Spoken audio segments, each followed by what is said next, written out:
ये मेरा Facebook page है, इसे आप लोग लाइक सपोर्ट कीजिएगा, ज्यादा से ज्यादा जुड़िएगा, तबे हम कुछ गाकर आपको सुनाएंगे। आई इकोनो मेहरारू कहतरी आरे पनवा से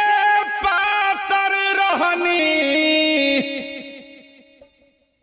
और दुबरैनी हम के नियो के ना भैनी, हम के नियो के ना भैनी ससुर में आके ना गोटैनी,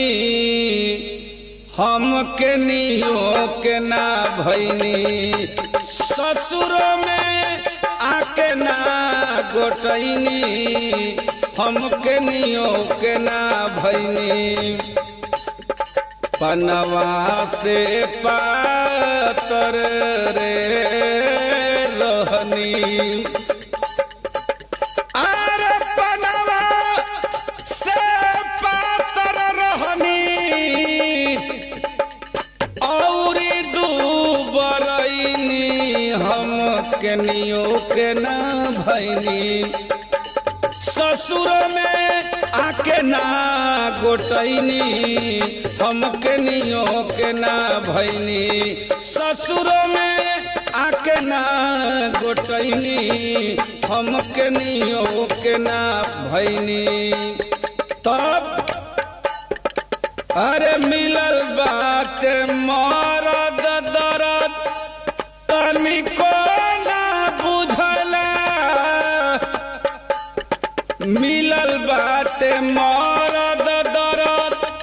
तनिको ना बुझला, रासवा से भरल मोह समी नाही चूसेला, मोह समी नाही चूसेला। यही से कहना बा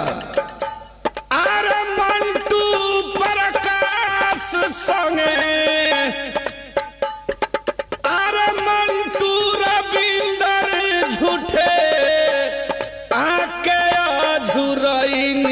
हम के नियो के ना भैनी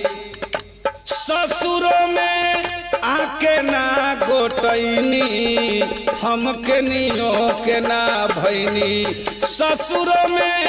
आके ना गोटैनी, हम के नियो के ना भैनी